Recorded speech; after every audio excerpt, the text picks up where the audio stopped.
wasn't talking to you, was I? No. Clearly. Well, now I'm talking to everybody. So, welcome back to another Wisco Fanatics episode. Today we're talking Packers.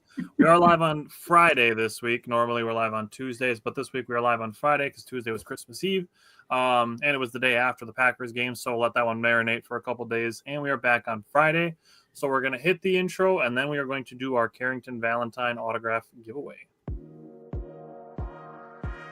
Welcome to another live episode of the Wisco Fanatics Show, where we discuss the Packers, Bucks, Brewers, Badgers football, and basketball from an optimistic perspective. Wisco Fanatics is brought to you by Cardboard Legacy, Wisconsin's most complete sports card shop. Buy, sell, grade, and consign all at their location in Oshkosh. Alrighty, so we posted earlier this week, actually it was last week, I should say, about Carrington Valentine having a great game, having his first career interception, coming against the Seahawks. And we threw up a post for this guy right here, this Carrington Valentine autograph that we are going to give away here on the show in just a minute. The caveat was you had to be liking the post and following the show. So we were trying to get to 8,000 followers before the end of the year. Thankfully, with that post, we were able to get over that mark. So we have hit the 8,000 follower mark. Now, the rules of engagement for that were that you had to be liking the post and following the show. So we did get a lot of engagement on that post, which is great. We love to see it.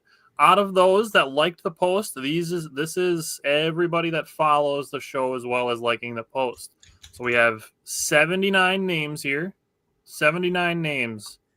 And I have a random generator here from 1 to 79. So Bryant, give me a number 1 through 5. Tell me how many times to randomize this, and that number will be the number who wins. 3 times. 3 times. All right, here we go. 3 times. 1, 2, 3. Number 4. Number 4 is Max Ferguson. So right there, Max Ferguson. I will send you a message after the show. Carrington Valentine autograph for you, Max. So thank you for liking and following the show and for jumping in that giveaway for that Carrington Valentine card. So good job for you. Congrats, and look forward to sending that out to you. Everybody else that jumped in there, I have more stuff to give away. I have more. So as guys keep playing well, I got some Loves, I got some Reeds, I got some Wicks, I got some Watson. We're going to give more stuff away to try to help us, but also to send some stuff out to fellow fans. I have 2 Giannis cards as well, so keep an eye out for maybe some Bucks giveaways too. Alrighty, so we're going to jump in, and we're going to start with the Packers versus Saints recap. And going into it, we're going to start with Simon and the defensive scheme. Yeah, I mean, this was probably the best. I feel like every week we're almost saying this now, is the Packers did an excellent job of getting pressure on Spencer Rattler pretty much all night. Depending on where you looked, Brenton Cox or Rashawn Gary or whatever had the most pressures. I'm not trying to take away from someone's.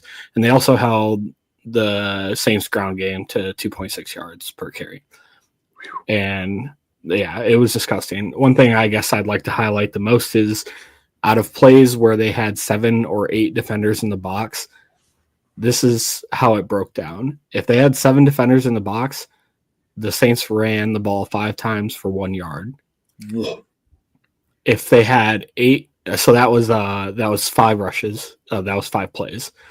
If they had 8 or more people in the box, they ran the ball 3 times for 4 yards, and then Spencer Rattler threw a pick. Holy hell. So that didn't really go well for them. Wow. I saw the statistic that the Saints only ran 2 plays inside the Packers' 30-yard line, and both of them were turnovers. Yep. Yeah, that's tough. Justin, happy holidays. Hopefully the new year is filled with lots of you watching the Wisco Fanatics show. But, yeah. Jake, how about the pass rush? First, I want to address a couple things that Simon said. Simon, that's a good thing that we keep saying that every week, that, this week is the best week that the defense has played. That's great for us as we're gearing up for the playoffs, right? Also, don't worry about stepping on people's toes, man. If you got to get information out there, man. That's what this is for, right? In terms of pass rush, we had 3 sacks, one by Brenton Cox Jr., who thrived in his new role since getting rid of Preston Smith. He has really turned into a nice piece in the pass rush front for the Green Bay Packers. He was the highest graded Packer overall on PFF this week, so good for him. He was a tenth of a point away from being the highest rated player in the game. So take that for what you will. Devontae Wyatt had a sack. I want to give him credit for his motor on that play. He showed incredible hustle on that play, and I also want to give credit to Brooks on that play for doing an amazing stunt and basically taking both guards in the center out of the factor. And then Nixon got a forced fumble on his sack. That was an absolute great call. And Nixon honestly, Nixon's not a big guy, but the way that he hit Spencer Rattler looked like he got ran over by a semi, dude. It was like, oh my God, dude. Imagine if I was a 300-pounder, dude, you might have been paralyzed on the field. LVN, Igbari, Cox, and Carl Brooks were the people who had quarterback hits this week. So good job by them. They didn't get sacks, but they still made Rattler hit the ground. And then we had 23 hurries by 11 different players. 10 of the 11 players are from the D-line and 1 linebacker. That's Wilson had the one from the linebacker position, but 10 from the D-line. That is incredible. The defensive line, I'm not going to take all of Tyler's thunder here, but the defensive line is really, really starting to cook the last couple of weeks, and Hafley is really starting to cook up some different moves, not just with the A-gap blitzing with the middle linebackers, but also with that stunts. He's doing a lot of cool stuff up there. So pass rush was awesome, and it continues to be a factor in these games. I'm kind of to the point where I do think that I feel like Igbari has been struggling a little bit down as of late, so I'm kind of hoping LVN can start to see more snaps. But I did see Brenton Cox actually led the team in snaps. So what do you think about that? For me personally, here's the thing that I think about Igbari. I think Igbari struggled so much in the run game last year that I think he's put so much of an emphasis on it that he's become a total edge rush player. Now, he doesn't always get the pass rush stats, but he probably is our best run defender from the edge this year, in my opinion. So I don't want to take too many snaps away from him. He's the best run defender. He makes a lot of big plays out there, and he sets the edge very well. I strongly agree with you on we can kind of use this to transition into the D-line on the emphasis of improving that part of his game, because we talked about it a lot last season that he needs to improve on setting the edge. And that is something that he's been massively improved on this season as far as run stopping. So I do agree with you on that part of it. Looking at the comments really quick, Capo said, go Pack, go, and we dominated in every aspect. Absolutely. I don't care that it's the Saints. I don't care that they're a bad team. I don't care that they're playing with a bunch of backups at a lot of positions. 34-0 against anybody is impressive. I do not care. Argue with the wall. Yep. Zane, we're gonna get into the preview in a little bit. We're gonna finish recapping the Saints first. Steve said he loves to see the young pass rushers balling. Meanwhile, Preston Smith was inactive this week. Wow. I saw a thing that said he's only had like 6 pressures since he's been traded. I will say that going back to Brian's point about Igbari, I just think they have a really good rotation going on between the 4 guys, and it's been absolutely working. I don't care who gets like more or less snaps at this point, because it seems to be like someone's going to eat that week. And last week it was Igbari, even if he only took over 1 series where he had 3 plays in a row where I'll take that all day. Yeah. Where you're just basically forcing a punt by yourself. Yeah. And the thing is, as long as they're being effective in their snaps, which they all have a case for, I don't think there's any reason to try to, if it ain't broke, don't fix it type thing. Yeah, I mean, Barry still ended up with 2 pressures, a sack and a pressure, a sack, a quarterback hit and a pressure. Yeah. So, I mean, it wasn't all lost. Yeah. Okay, so looking at the defensive line specifically, Rashawn Gary was the Packers' #1 graded defender. He had 6 pressures out of 30 that the Packers had as a team. 30 pressures on its own is wild. Like the Saints don't have a bad offensive line. No. It's not top 5, but it's not a bad offensive line. They have some good players over there. 30 pressures is ridiculous. And then for Rashawn Gary to have 6 of them, that's 20% of the team's pressures from one guy. Yep. The defensive line in total had 23 of the 30 pressures. So looking at it, this was something that I've talked about for the last few weeks, is getting pressure without having to blitz. Getting those 4 men on the front, just getting pressure. Lucas Van Ness had 4. Devontae Wyatt and Carl Brooks had 3 each. And then looking at Devontae Wyatt, he had 3 run stops and a sack. He was tied for Edgerrin Cooper with the team lead on run stops, actually. So a little bit more on Devontae Wyatt when we get into the preview. But Bryant, how did you feel about the linebackers / tackling? Yeah, I thought Edgerrin Cooper just continues to excel. He just pops off the page or the screen really. Like he's just so much faster than what we've seen at that position. And yeah, I know Quay is fast, but there's just a different processing speed that Edgerrin Cooper has versus Quay Walker at this point. Not taking anything away from Quay, he did have a couple of really good games before his most recent injury, so I'm excited to get him back. Unfortunately, we'll get into it, but it won't be this week. But sorry, this made me laugh. That was a good one. Great game by Edgerrin again. He's really kind of starting to get kind of noticed by the national media too. If you kind of start hearing the talking heads talk about him, and the defense is starting to mention Cooper. Even his teammates are starting to say stuff about it too. I think, who was it? I can't remember, but basically said he has Hall of Fame talent. I'm like, whoa, slow down. So don't put too much on his head right now. He's going to be a star. Let's start. Yeah. He's going to be rich. Yeah. Yeah. I hope the so. Two had fine games, pretty much what we've expected out of them. I will say Eric Wilson missed a couple tackles. They're definitely they're a liability in the middle of the field. Edgerrin Cooper helps cover some of that up because he can with his coverage ability. And even if they're still making a catch on a pass, he's making those passes a lot harder. Just tackling right away. The team as a total only missed 6 tackles, which is decent. Saints didn't have that many plays, but it was still good. That's 6 missed tackles. I feel like I've said that several times this year where we're like 5, 6, 2. There hasn't been but maybe a handful of double-digit missed tackle games. So maybe a couple, to be honest. So really good tackling still from this team. So overall, they played well. I'm really hoping Quay can get healthy before too long and get in there with Coop. Yeah. Justin said that Cooper is going to be his next jersey order. Hopefully he stays with the team for a long time. I think that's a pretty safe one. As far as the linebackers are concerned, I get that Edgerrin Cooper is playing fantastic, and I love it. But it doesn't have to be a thing where you go online and you make a post about Edgerrin Cooper and be like, we've had Quay, who's a bust for so long, and now Edgerrin Cooper is this shiny new toy. We can't forget that before his injury, Quay Walker was having probably his best 3 or 4 game stretch of his career. Yeah. And maybe Cooper being healthy now and maybe being able to play a position that Quay wasn't 100% comfortable with is going to allow Quay to get more into a role that he's comfortable with, like rushing. That we have 2 linebackers at this point that can get to the quarterback for sure with Quay Walker and Edgerrin Cooper. Yes. So yeah, we just need to get them on the field together. That's where I was going with, is having those 2 together is going to be just another potential boost for the defense. And McDuffie and Wilson, they've had their ups and downs.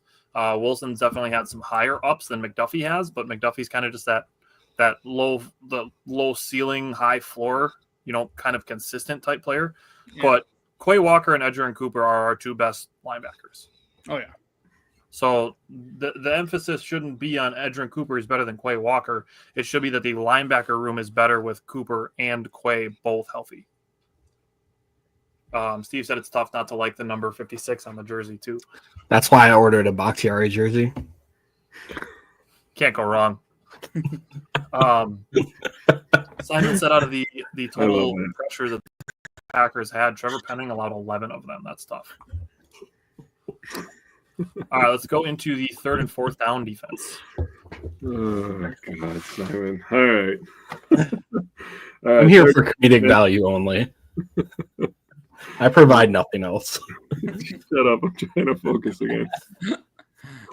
We held them to 4 for 11, so that's pretty good. 3rd They went 0 for 1 on third and shorts, which I consider 1 to 3 yards. They went 2 for 4 on the third and mediums, which I consider 4 to 7 yards because those are kind of the in-betweeners. I have a signed Bach jersey. Of course you do. I'm actually jealous. Honestly, me too. And they went 2 for 6 on third and longs.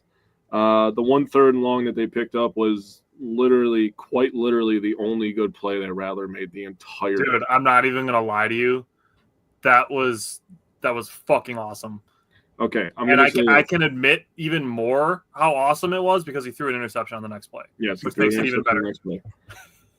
I believe him jumping was unnecessary, although it did look cool. It was unnecessary. He could have literally just set his feet and fired the ball over there. But congrats on him making one good throw and 25 terrible throws. So good job, Spencer Rattler. It looked cool. I mean, I'll give him style points and shit. Like, I think the next play looked cool. You did a cool pass. True. Okay.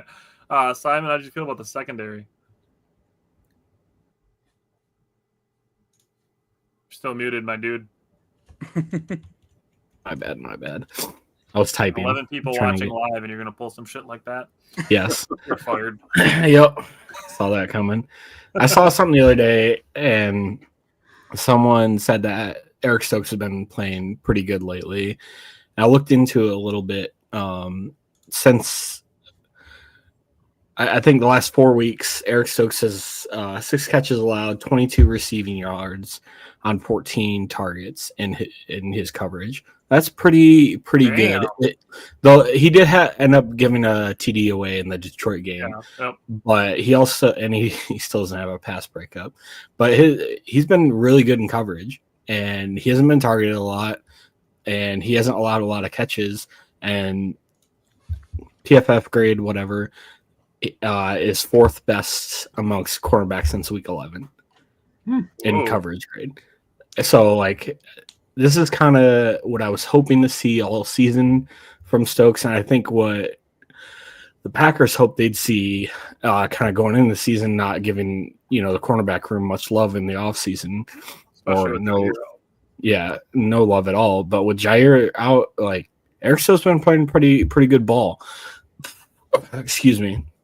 Flowers to Zane Anderson for his first interception on his first start, so good for him. And then his interception was really good. So there was a guy covering the flat, so he decided to drop off, and it was just easy pickings from there. If he didn't pick it off, Carrington Valentine was right there. He was going to pick it too. Yeah. So good on both of them. PFF credited him with a dropped interception. I went back and looked, but I couldn't find it. I don't know if any one of you guys happen to see it. For Stokes? No, for Zane Anderson. I'm trying to think. They credited him with what? Dropped interception. Oh, he had a pass breakup earlier in the game. Maybe that was what they counted it as. Earlier in the game.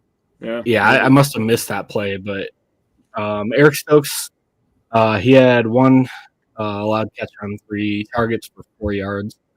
Carrington Valentine, he had one on 1 target for 20 yards.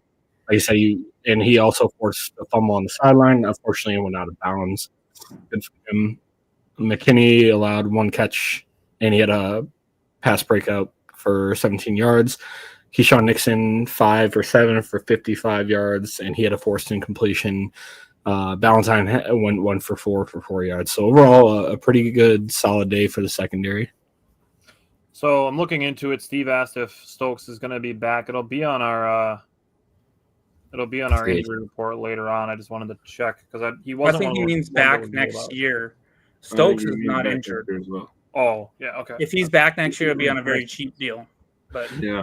It would be interesting to see what they're going to do with Stokes because they didn't extend his 5th-year option. 5th-year option, yeah. And we'll probably go over that in the offseason, who we think they're going to break back and who they don't.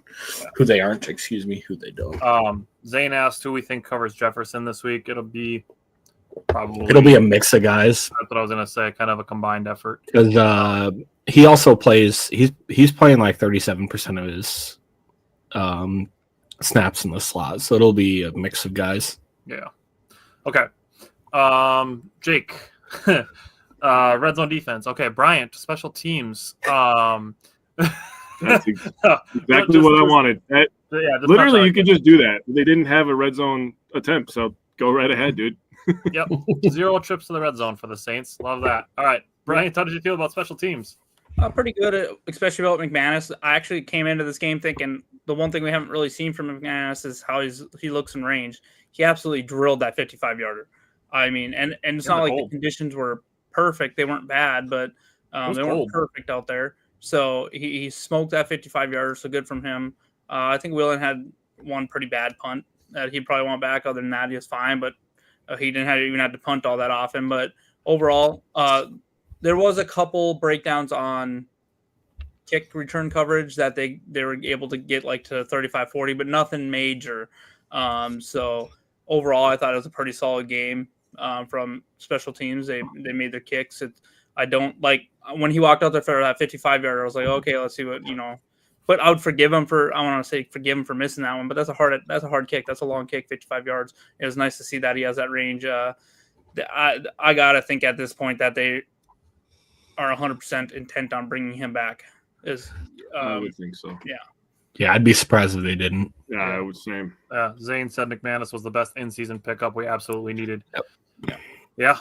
Yeah, it definitely has shored up a position of need. Shout out to Malik Willis, though, even though that was like kind of before the season. That was a pretty good one. That was in season. I would put Malik above McManus, but McManus is right there. That was pretty good one. That was in preseason. Yeah, that's part of the season. I don't know. I consider preseason in season, don't you? I don't. I mean, you don't consider preseason in season? Is right in the name there. Are you drunk? That's not the. Yes, I am. Literally right in the name. Friday. Yes, I am. Preseason. Preseason. Meaning before. Before the regular season. That's not in season. I think that counts as the season. I don't think because the record resets to fucking zeros, brother. The season for me starts None of that August, shit buddy. counts. We're not Bears fans. None of that shit counts. Counts for me. Didn't they pick him up after the last preseason game? No. I'm pretty sure it was before. Yeah, it was before cuts. Still, not in season. Yeah, I don't count it in season. Anyways. Let's put it to a poll. Put it on the page. I thought Matt LaFleur and Jeff Hafley were in their bags with their play calling. There were no challenges this week and really no 2-minute situations. So, not a ton to take away there. What I will say is I am glad that they stayed locked in, especially with a lot of the second string players coming in to finish the shutout. And I knew it was going to happen, that people were going to complain about the Packers only scoring like 3 points in the third quarter, but they scored 34 points against what is still, even without a couple of playmakers, still a decent defense. Like, we went through it. Their defensive line is legit.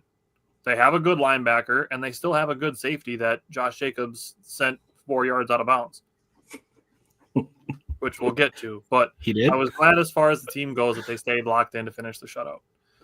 Yeah. Justin said back in 1985, hey, we are 5 days away. I mean, 4 days, plus the midnight. We are less than 5 days away from Chicago Bears fans being able to celebrate the 40th anniversary of their last Super Bowl. You guys want to hear the funniest thing ever? The Bears last night with their loss tied their longest losing streak in their history. You know who they play the last week of the season? We get to give them their longest losing streak in their history. I love that so much for us. But hey, they're winning 11 games next year. Yeah. And the year after that. Yeah. All right, Simon, going to the offensive side of the ball, how did you feel about the tight ends? Yeah, Tucker Kraft did his thing. He started off the first half on fire. He had 3 grabs for 63 yards and then pretty quiet the rest of the game. In the receiving department, I thought he was okay blocking guys. He played a total of 43 snaps. John Fitzpatrick ended up playing the second most snaps with 26. Ben Sims with 13, and Luke Musgrave only played 8. And I think they're just kind of like easing him back in as he comes back from his injury. So I'll probably expect to see a little bit more this week as he ramps up for the playoffs. for sure. All right, Bryant, how did you feel about the wide receivers? Yeah, I thought they had a pretty solid game. Jaden Reed had a good game. I thought Love. We can talk about it a little more. I thought Love missed a couple opportunities to have really big plays from them, but overall, a really good game. Wicks got credited for a drop, but I can't think of an obvious one, and maybe I just missed it or something. But he did get credit for a drop, but he made that touchdown, which was nice little play there. The DB tried to completely flop, even though it was within a yard of line of scrimmage, and Wicks just kind of ran into the end zone wide open. So that was kind Dude, of that was the funniest shit I've ever seen. I've never seen something like that. It was awful. I thought they looked good on Watson and Reed looked good on end rounds. It's unfortunate about Watson's injury. Anyone that's saying he's injury prone or needs to learn how to fall or whatever, just shut the hell up. The guy landed on his knee. It was nothing that Watson did. He did not do anything. Hey, it's not like Christian Watson relies on his speed to get open. Yeah. Like he could play through a bone bruise. Yeah. Yeah. Also, anyone that's like, oh, it's just a bruise, like a bone, that does not feel good if you've ever had a bone bruise. That is a terrible, aching, painful thing. You feel it every time you step. Yeah. So look, if he plays this week, great. If not, unfortunate. I would like him to play, but I also want him. Look, we can talk about this later, but we're pretty much locked in where we're going to be. So, just leave it at that, and I'd rather him be healthy. Yeah. Zane said it feels like Wicks has been playing better after all these drops. Agreed, and that's still something that he's going to have to continue improving. Chris, I don't have much time, boys. I've said this leading up to the game to my dad. No matter the outcome, I think Green Bay has a minimum of 3 sacks and a pick against Minnesota this week. Obviously, I hope it doesn't happen. He said, "Skull, my dudes, keep killing the game." Chris, I appreciate you popping in. Yeah, we'll talk about the Vikings game in a little bit here after we finish going through the offense. Steve asked the question, will Matt LaFleur ever go for it in plus territory from the 45, or will he always try to draw them off sides? Feels like they could set it up because it's so predictable now. I think part of it kind of depends on the timeout situation and time. But I think if you're going to see Matt LaFleur go for a 4th down, you're going to know on 3rd down.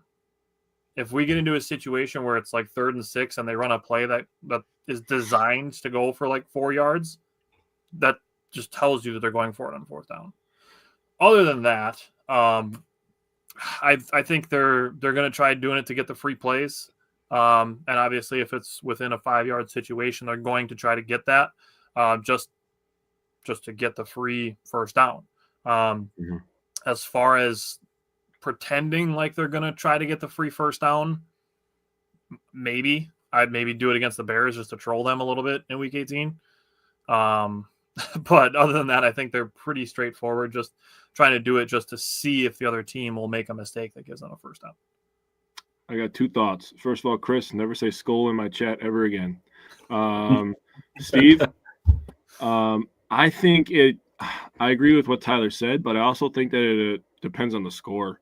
We were killing the Saints, so there was no reason for us to, go for it in some scenarios in this game. I know they ended up, I'm going to talk about it in a little bit, but because I don't want to give anything away, but they did go for a few 4th downs this week and they picked them up. But we don't want to turn into a Dan Campbell situation where we're just going for every 4th down just because that's who we are. I think we got to be smart. I think the Packers have a good defense. They have a good special team, so you can lean on those things in situations as well. So, now that we have a kicker, we don't have to really go into that scenario. I mean, time in game, down and distance, that kind of stuff all kind of matters in those things. Yeah. Justin said, I agree. Probably the Wicks biggest critic. Sheesh. But I admit he's been better. Chris said, not going to happen. I support y'all, but I ride or die Minnesota. I feel you and your brother, bro. I was just giving you shit. It's hate week, man. It's hate week. Zane said it feels like 4th down depends on the team you're facing. That's definitely part of it as well. Okay. Yeah. Also, punting has been good. That is also a fact. Yes. Daniel Whelan has been pretty good as well from the punting. Yes.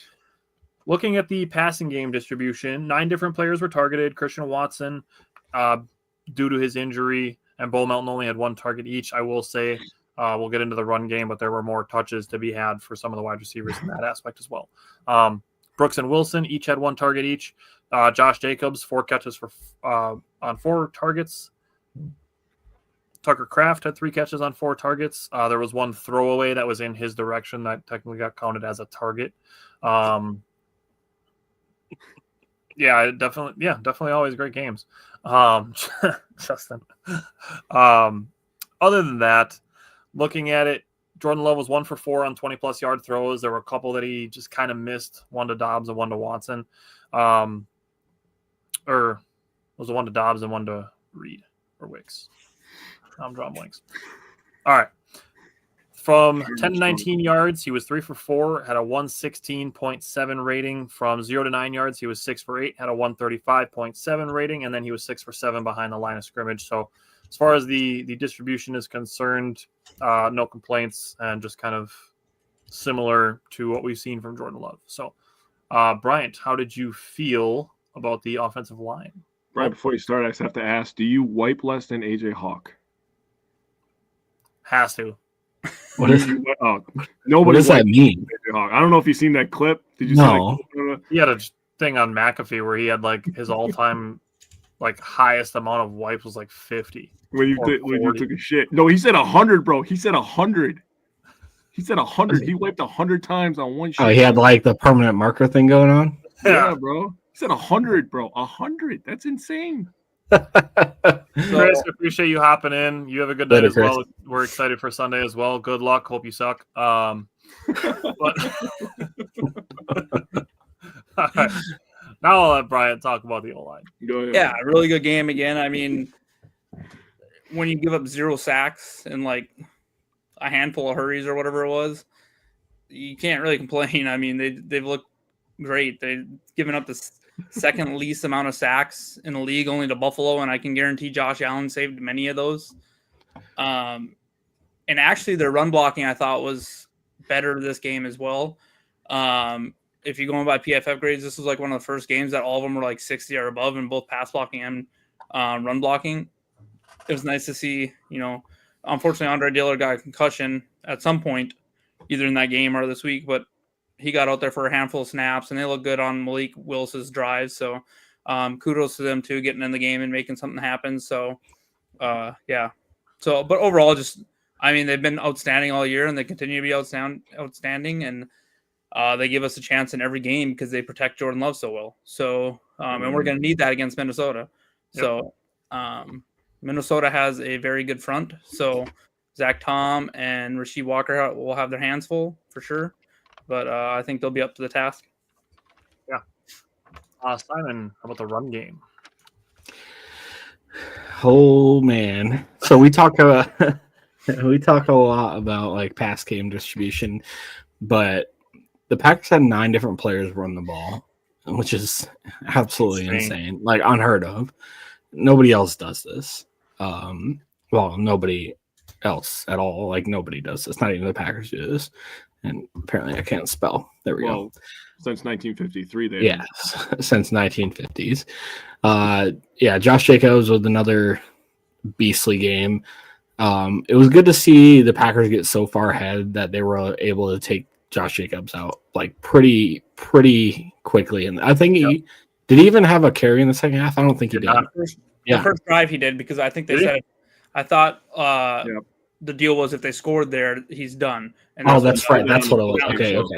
So he did go in for a drive in the second half, but he ended up with 13 carries for 69 yards. Nice. And a touchdown. Forced 4 missed tackles, and he had 46 yards after contact. Josh Jacobs, since the Packers bye, leads the league in forced missed tackles. That tracks. Yeah, he's been so good. There was one I thought for sure he was losing like 4 or 5 yards, and all of a sudden he gains like 1 or 2 still. And I'm just like, people are like, oh, it's only 1 or 2 yard run. No, that's like he saved several yard loss. Yeah, I think actually all 3 of the running backs all had a carry. I was gonna talk about the Chris Brooks one loss, and then it's like, oh, we gained 4 yards in that play. Sweet. That Chris Brooks carry where he like ducked under the dude's arm and ended up going up for an extra. Oh man, Wait. Did you see who got the scepter this week? Mm-mm. Was it Josh Jacobs? You know what I'm talking about? Yeah. So Josh Jacobs got the Angry Runs scepter this week from Kyle. Oh, yeah. Okay. Yeah, for absolutely destroying Tyrann Matthew and sending him into another universe. People said Jacobs was washed. I also heard who should have people been saying that was, first of all, nobody, but people that were saying it is people that thought that he didn't play for the Raiders at the end of his tenure there because he was injured to the point he couldn't play. The Raiders shut him down because they wanted a better draft pick. That's why he was shut down. Wasn't because he was, injury prone or washed or whatever. It's because the Raiders were tanking. And they were terrible. Hence, still are. I also heard DeAndre Swift was better than Josh Jacobs too, but then I don't know what happened to that. Anyways, back on track. Wilson had 11 for 52 yards, a touchdown, forced a couple missed tackles, and he had 25 yards after contact. Chris Brooks had 6 attempts for 23 yards, a touchdown, forced 4 missed tackles, had 24 yards after contact. 24 yards after contact. He only had 23 yards. I love seeing that shit. Was it Chris Brooks or Wilson that absolutely trucked someone as well? That was Wilson. That was Wilson. Yeah, that was all three of them had awesome. a disgustingly, one good disgusting run where you're just like, there's no way they should have made it out of that. Yeah. I said it, and I know I tweeted it out on Monday night. There's nobody on the Packers that deserved to score a touchdown more than Chris Brooks. Yeah. I could not be more happy for Chris Brooks getting his first career touchdown. Yeah. And then Watson had 2 for 23. It's good to see them giving him a couple end arounds. Melton had 1 for 14. Love had a carry for 2 yards. Kraft Shaft for 2 yards. Love to see it. Malik Willis ended up with 3 carries for -2 yards, and Reed took 1 for 5. So that's total 39 attempts, 188 yards, 3 touchdowns, 109 yards after contact, and 12 missed tackles forced. Jesus. You know that they had 188 yards rushing, and the Saints only had 196 yards of total offense? I mean, at one point in the game, I got 2 things to say now that you just said that. At one point in the game, in the first half, the Saints had 15 total plays, and the Packers had a 17-play drive. So, I mean, just let that be. Oh, yeah, I remember. When I saw that, I was like, holy shit, we are actually kicking their teeth in. It felt like after the first 2 drives that the Saints literally just wanted to go home. Like, they to me, it felt like they were a little kid that said, Mom, I want to go home, not having fun. I just want to go home right now. They just Dad, can you come pick me up? Yeah, they didn't want to be there. They didn't want to tackle. They didn't want to compete. The Packers just were whooping them all night. I can't remember. I texted you guys earlier. I was like, this game's over. Like, yeah, it was over. I was like, it's over. It was over. Yeah.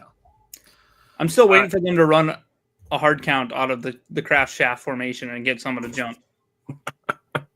I mean, also, I'd love to see Kraft draw back, with a free play and bomb it once.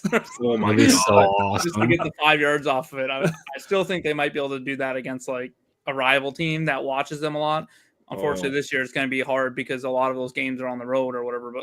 But the remaining games would be on the road. So the thing of it is that if they did get on the jump off sides, the play is probably going to get blown dead. Yeah. But if it happens and they don't blow it dead, like, fuck it, Tucker, like, drop back, throw it. I don't give a shit. Yeah. But I will say, the Kraft Shaft hasn't been stopped yet. Yeah, true. He is 3 for 3. Yeah. I will say though, they need to throw a touchdown to a lineman against the Lions. Since the Lions want to steal our plays and invent plays, with our plays, we need to throw a touchdown to a lineman against them. Yeah. I guess if they got him to jump, Kraft could take the snap and just toss it back to Jordan Love. And Jordan, that'd be fun too. Yeah, that's a good idea. Yeah. Dakota said, "Come on, without Kamara, Carr, Shaheed, they walked in there knowing the Pack was going to run through them." Yeah. Yeah, they probably did. And even still, like, the Packers were favored by 14 or 14.5, depending on where you looked. I did not expect them to win 34-0. No. Justin said, "I'm anxious to see who reverts back to the practice squad when Lloyd comes back. We have a really great running back room." I don't see any reason why they don't carry 4. I was gonna say I think they carry 4. I think that's the route they'll go if they bring him back this year. Yeah, Lloyd might be shut down, honestly. Yeah, well, for this season for sure. Yeah. Okay. Jake, 3rd and 4th down. So started 4 for 4. So they started out hot in this game. They ended 6 of 13. So another game where they started kicking the crap out of the team they were playing, and then they kind of took the foot off the gas a little bit. So it's a little discouraging, but still 6 of 13 is pretty good. 3 for 3 on fourth down. We had 2 touchdowns on third downs, third and short situations. One to Wicks, where the guy apparently thought he was in the NBA and tried to flop. And then Wilson got a touchdown. We also had a third down conversion with the Kraft shaft. I wanted to be the first to say that, but I like that we're saying it twice in one episode. I love that it's just become a thing in general. It should just become a thing in general. Josh, it doesn't matter that we don't have Braylon. We have an amazing running back group. Yeah, leave the pass. Josh Jacobs, a couple diamonds in the rust. Yeah. And a second round. Yeah, we're fine. Rookie. 1 for 6 on third and mediums. Those are tough. We threw the ball a lot on third and mediums. I'd like to see us run a little bit more. That's the 4 through 7 area. I trust the Packers to pick up 4 or 5 yards on third downs, honestly, if you schematically put it together. We did pick up 3 fourth downs, like I said. We picked up 2 of them on the same drive. That was the second drive of the game for the Packers. And that was part of that 17-play, 96-yard touchdown drive that took 8 minutes and 55 seconds. When they converted that second fourth down, I had my buddy over here watching the game, and I looked at him and I said, the Packers are going to score a touchdown, and this game's going to be over. And that's exactly what happened, because it wasn't a game after that. The Saints were ready to pack it up. So they did a good job. LaFleur was in his bag and called a great game all game, in my opinion. Zane said it just feels like we haven't hit our ceiling as an offense, and I don't think they have. I think if they have something to play for, we'll see what happens with Minnesota and then Chicago. But this offense is capable of dropping 50. It is. It's just whether everything happens all at once together in the same game. And nothing is missed, nothing is dropped, anything like that. But I agree. It feels like they haven't hit the ceiling, and the ceiling is astronomically high, not to mention still without Luke Musgrave in the fold. They haven't been entirely healthy as a wide receiver room or as the running back room, like a guy with Marshawn Lloyd as well. Justin said he's at a Christmas party and everybody's giving him dirty looks for being on here. I mean, you can tell people the Packers are more important, Justin. We won't just have everybody join the live, dude. Yeah, on Christmas, tell them all to watch what you're watching. 2 days ago. Pull it up on their phone. He said 24-21 from the head, 31-17 from the heart. But Justin, we appreciate you tuning in, even though you are at a Christmas party. We appreciate that. Going to the red zone, the Packers, their first trip, they got to the 1 yard line on a 20-yard Josh Jacobs run that he threw Tyrann Mathieu.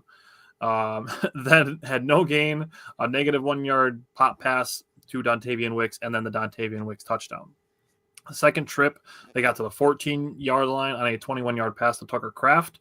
Then Josh Jacobs ran for 12, and then Josh Jacobs ran for a touchdown. Third trip, they got to the 20-yard line on an 8-yard run by Emmanuel Wilson, who ran the ball again. 14 yards then Christian Watson on the run.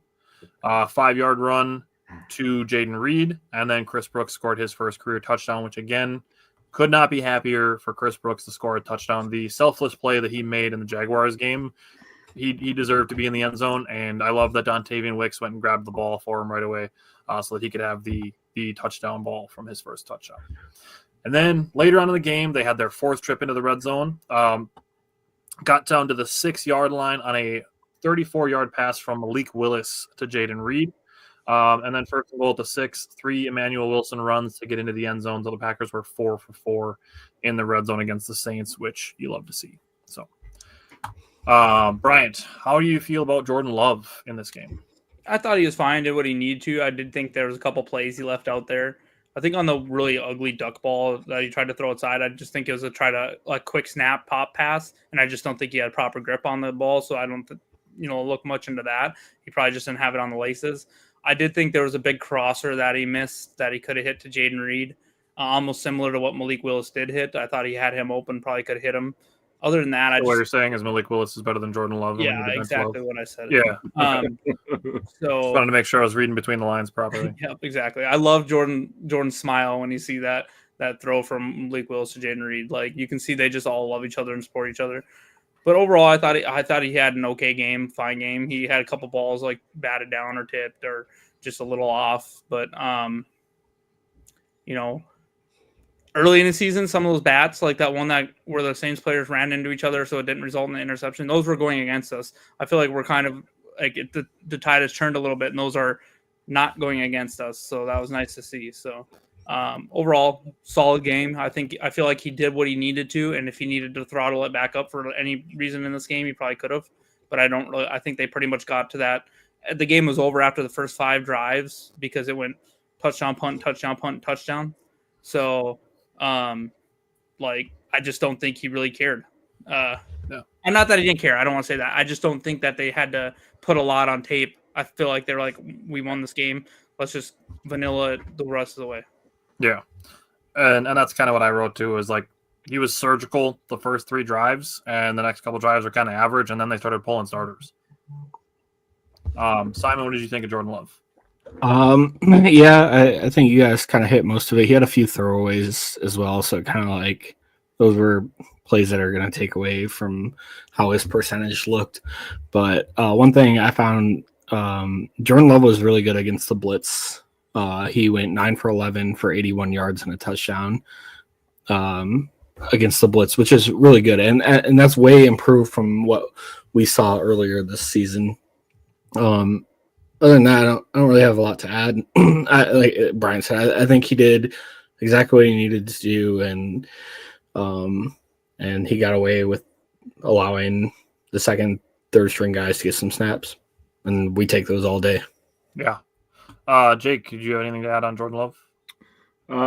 Nothing specifically on Jordan Love. Just kind of hilarious that the Packers had 2 quarterbacks better than the Saints had 1. So good job by Green Bay.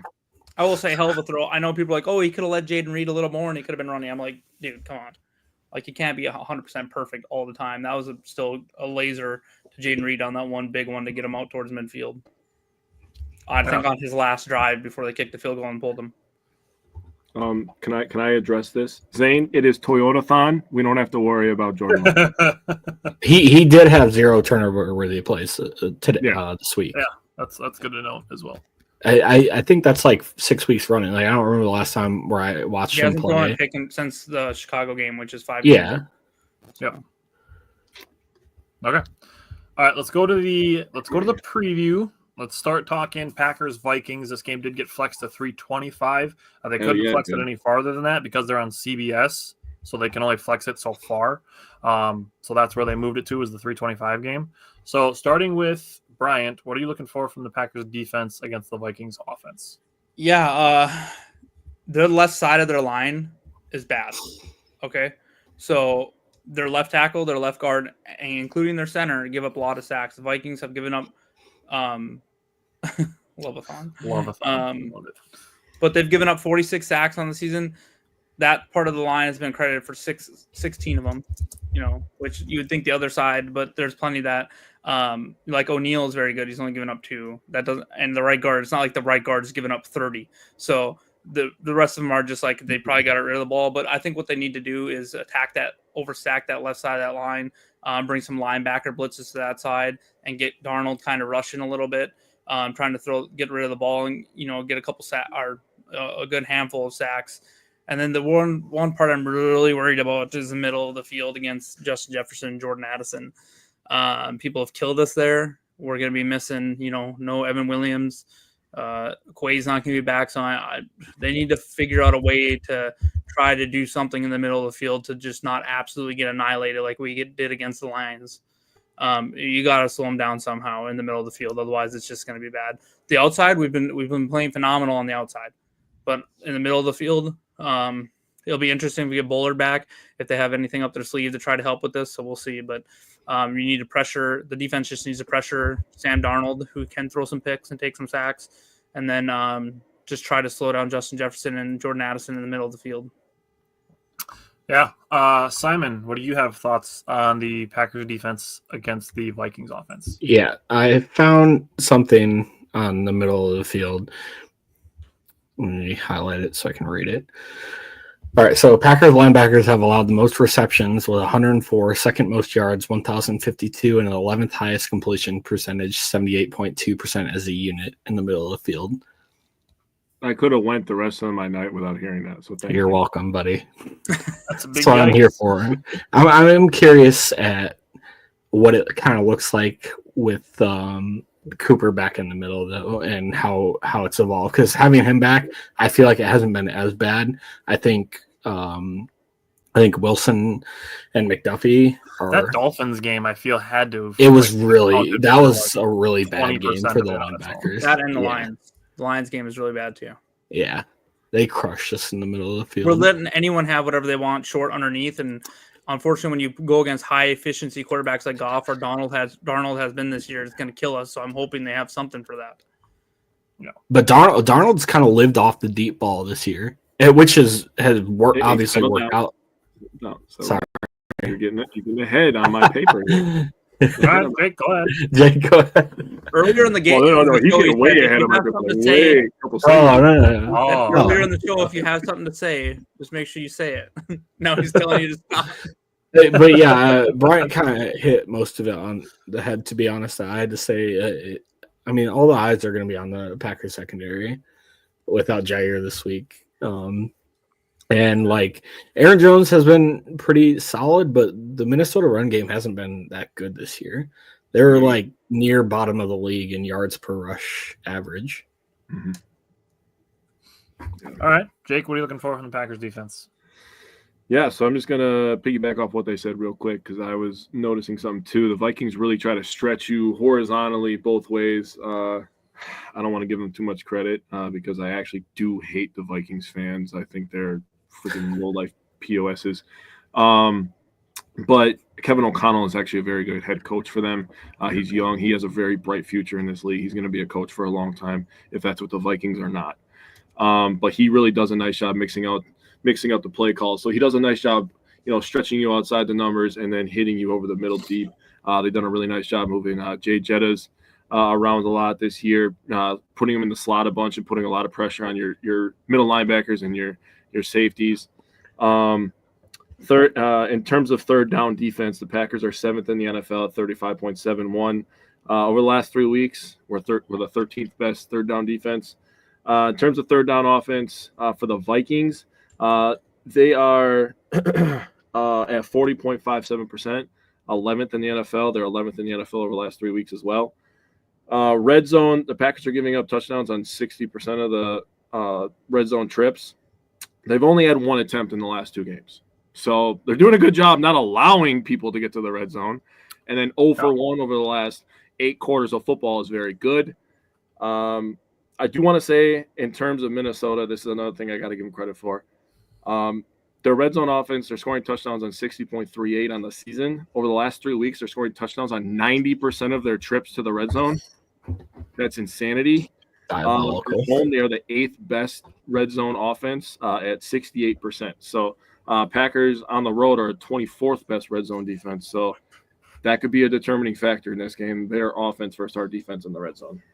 Brad brought up something that Steve mentioned before. He said Gary scaring Lisa Salters during Love's interview was hilarious. It is funny.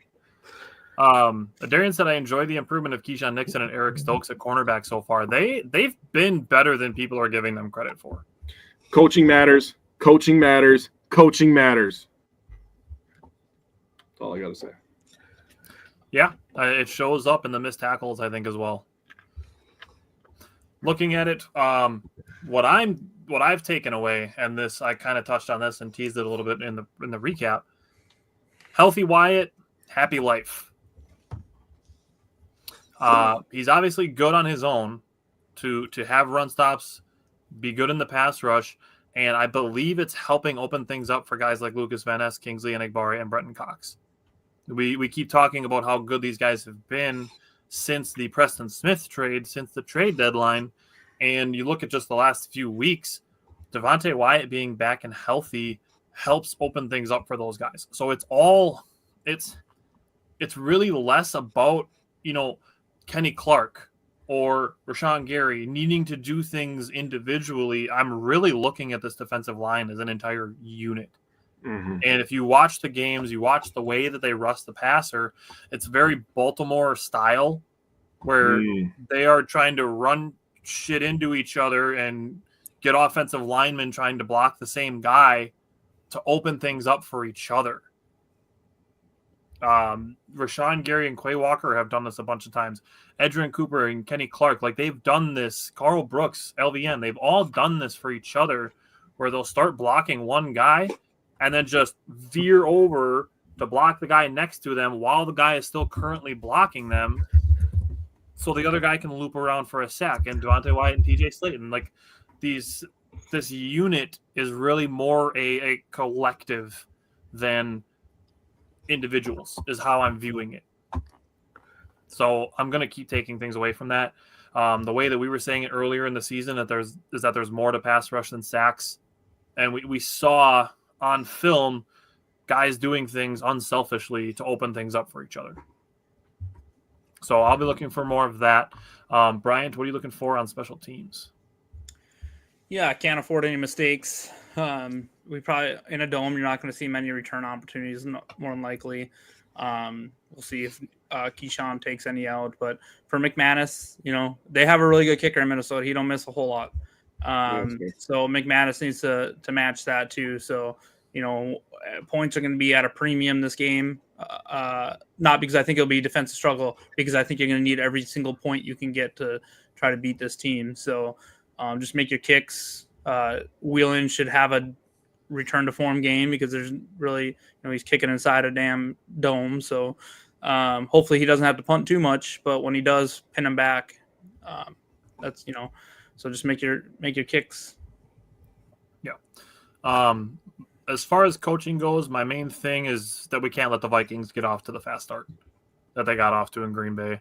And we'll talk about this, I'm sure, as we get into the offense. But that was Jordan Love's first game back from his injury. Mm-hmm. So I think that was also a factor. But again, we'll talk about that a little bit more in the offensive part of it. The other thing that I want to say is Matt LaFleur is smart to be on the fence with Christian Watson and even Jair Alexander. This is a situation where the Packers are pretty much locked into the 6th seed. They have to win out, and the Vikings have to lose out for them to jump to the 5 seed. And they're still ahead of the Commanders by a full game. So they're pretty much locked in to the 6th seed. So having these guys ready for the playoffs is really the bigger piece of importance. Other than that, I will say, as far as Jair Alexander is concerned, what I've taken away from the reports that I've seen, mainly from Matt Schneidman, is that Jair had a setback in his recovery. And that's why he went from full to limited to did not practice. And that's why he's still out. If he ends up having a surgery, I respect him more for trying to rehab it and be able to play through it than just saying, yep, it's week 10 and I'm just going to end my season. Agreed. I respect him for trying to make it so, hey, if I can play week 18 and the playoffs, I'll do that. I don't understand the weaving of people that are trying to somehow like demean Jair for not having a surgery 6 weeks ago. So I'll leave that at that. Let's go to the offensive side of the ball. Simon, what are you looking for from the Packers on offense against the Vikings defense? I think you kind of said a lot about it, but getting down 28-0 and relying heavily on the pass to get back into the game is not the way the Packers are going to win this game. It's just not the way they roll. The Vikings do have a pretty stingy defense when it comes to the run, but you got to just stick with it. They passed, I think, 79% of the game last time versus Minnesota, which is the highest in a game since 2019 for the Packers. Damn. Yeah. The offense is at their best when they have a really balanced attack. Mm-hmm. And Josh Jacobs has obviously been on an absolute tear. We pretty much gave him praise all this whole season. He's been good. Mm-hmm. And it's Toyotathon, so Love's going to go out there and he's going to have a good game. And this is, to me, a Josh Myers game as well. Brian Flores loves throwing blitzes at the Packers. And like I said earlier, Jordan Love's been better against the blitz in the second half of the season. So Josh Myers has to be out there making good blocking calls and shifts for the offensive line for this offense to be successful. For sure. Bryant, what are you looking for from the Packers offense? Yeah, Simon kind of hit the nail on the head with their rush defense is very, very stingy, only allowing 3.9 yards per carry. What we're going to have to do is we're going to protect Jordan really well, and I think maybe use our short passing game to kind of make up for some of that, the running game. I do agree we need to stick with the running game as long as it's being somewhat effective. If not, they seem to have gotten back to the screen game a little bit over the last couple games. So, a Brian Flores defense that's going to over pursue or maybe be very aggressive. Maybe you can sneak a couple screens in there. Just be careful because Van Winkle is very good at stealing. Ginkle. Huh? Ginkle. Van Ginkle. Whatever. Van Winkle, Van Dinkle. Hey, Grenard's been good too. Some respect. Yeah. Whatever. Former Badger. He can go fuck himself this week. How about that? I'm down with that. I did, dude. Damn. But, be careful against him. He is a good player there. You happy? But I do think their secondary, they can take the ball away, but they can also give up a lot of yards, and you can be effective moving the ball against them through the air. So Jordan Love has to be careful and be smart with his throws, but I think, you can definitely scheme up some plays to get people open downfield against this team. So if Watson doesn't play, which I would be a little surprised after not practicing, we're going to need someone like Bo Melton who can be a little bit of a speedster to step up as well.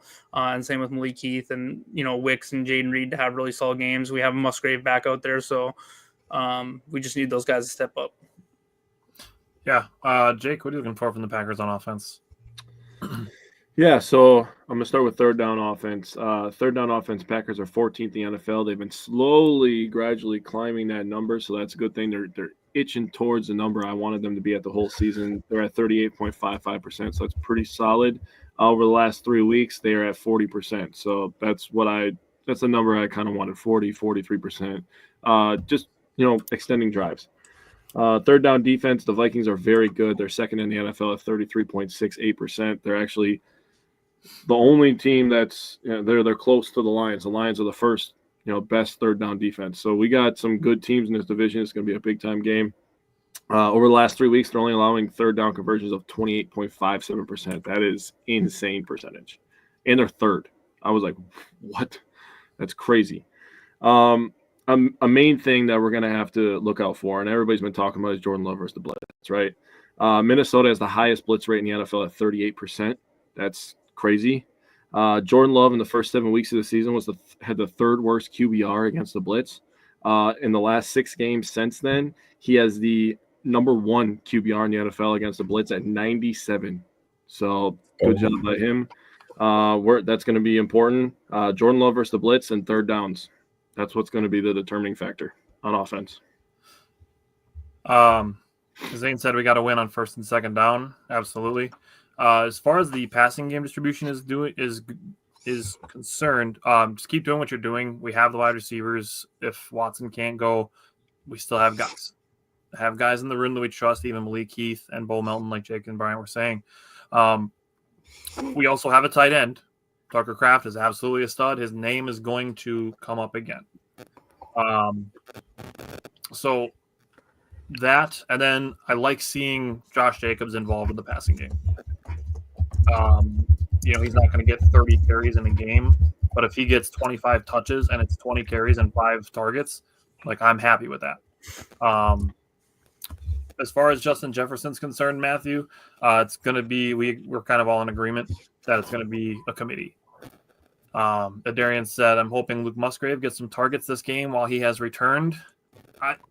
Honestly, as far as targets are concerned, if he gets 1 or 2, great. If not, I just want to see his snap count increase. That's really my main thing. As far as the red zone, the Packers are up to 11th in red zone touchdown percentage. I will say, if we're going off of feel and the context of some of the things that they've done in the red zone, I'd have no problem calling the Packers a top 10 red zone offense. As far as, like I said, the context is concerned. Officially, they are scoring on 59.7% of their red zone drives. Minnesota allows 54.8%. So if they get 5 chances in the red zone, I'd be happy with 3 out of 5 or better. Going into the injury designations, Bryant, what's on the injury report? Yeah, for the Vikings, they're pretty damn healthy this game, to be honest. They're missing Morneau, who's a backup tight end. They looks like they'll get Ivan Pace Jr. back, who's been a very good linebacker for them. For the Packers, it's not the same. We are unfortunately going to be without Jai Alexander. We're going to be without Evan Williams. We're going to be without Quay Walker. Christian Watson is spotty at best, and then Javon Bullard. I guess he's looked good, so we might get him back at least. So we definitely have some injuries, but hopefully, that doesn't make for excuses. But I will say if Watson isn't, 90% or if there's any chance of him really, which a bruise, he probably wouldn't be re-injuring or anything, I would say just hold him out because ultimately being healthy into the playoffs is the most important. All right. Jake, what is the weather going to be like? They're playing a dome. Okay. Moving on. Simon, what is your matchup to watch? Sorry, I was talking trash on Twitter.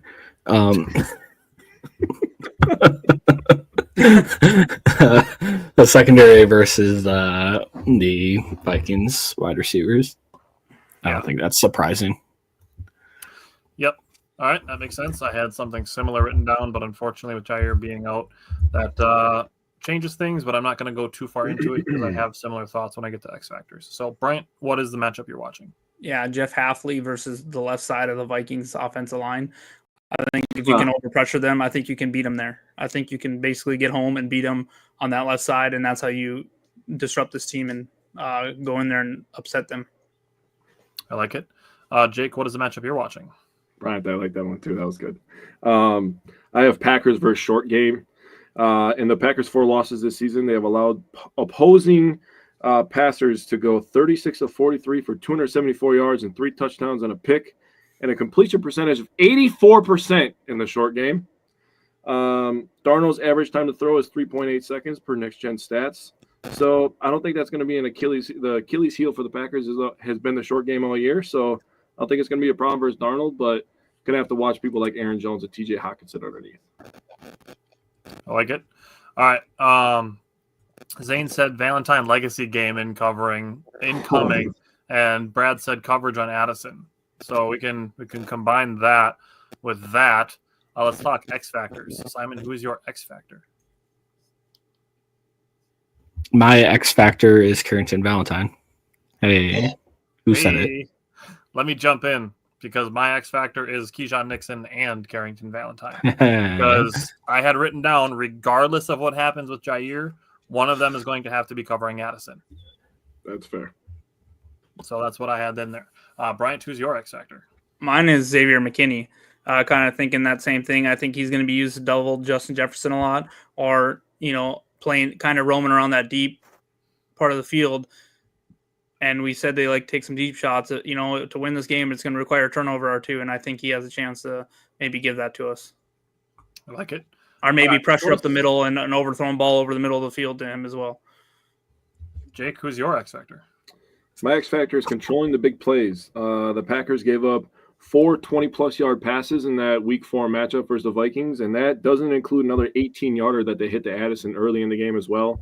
So you're talking basically 5 passes that were over 20 yards. And remember, they took their foot off the gas after they were winning 28-0 and really didn't start playing again until the game got, basically within 1 score. So got to control the big-time plays. It is understandable. So Justin gave us his score predictions earlier. Darian said, I feel like the Packers need to be better in the trenches to win. Our pass rush wasn't present against the Vikings last time, but it should be there this time. So much has changed since Week 4. Yeah. You're talking 12 weeks ago, 3 months ago. So a lot has changed. So going into it, Bryant, give me your score prediction from the head. Yeah, like I said, I'll never pick against the Packers, so but it's just it's a superstition thing for me. But I'll go 30-28 Packers from the head.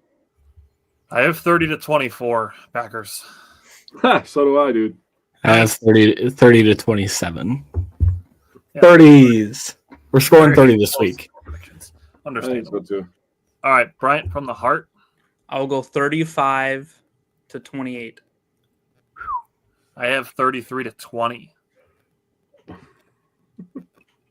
Bryant? Sorry, Simon? The other guy? Yeah, the other guy that used to be in the Army that still is. 30-23. Can't escape it, dude. I have 31-20 Green Bay. I like it. All right. Let's go to some Simon Says. I will always go first with Bryant because he lives for this segment. Yeah, there's a reason why my heart score is what I said it was. So Jordan Love has a few games in his career where he's thrown 4 touchdown passes. This will be his first 5 touchdown pass game. Yeah. I also bold prediction him 4 touchdown passes. So yeah. I could honestly see it. This could be a very back and forth game. All right. I'll say this. 3 of those touchdowns going to Tucker Kraft, baby. Let me jump in because Tucker Kraft is going to stiff arm Bynum on the way to one of those touchdowns. All right. Tucker Kraft getting some love this week. Oh, I love it. He could. I honestly, I thought you were going to say Kraft Shaft for a touchdown. Oh, I totally jinxed for this last week. Dude, if we score a touchdown on a Kraft Shaft, might be a cleanup on aisle pants. So one of the reasons why I want the Packers to win this game so badly too is I want to bring back that meme, that really crappy one I made last week where I pasted Jordan Love's face over the great Aaron Rodgers. Terribly photoshopped. Yeah, I was like, obviously, dude, I put like 2 minutes of work into it. I don't give a shit. You get what's going on. Get what's going on. I missed it. I'll have to look at it. Really? I made that last year when they won in Minnesota. I remember that. It was a really shitty job. I did it on my phone. Head over Aaron Rodgers when he was sipping the Purple Crush. Oh, yeah. Okay, I remember that now. Going to the defensive side of the ball, Darian said his X factor is the linebackers. Cooper has been showing up. The other linebackers need to be better prepared, especially in coverage. I mean, that's what they drafted Cooper for. So, Apham said we're ridiculous. Yep. You don't even know half of it, bud. I like the next one.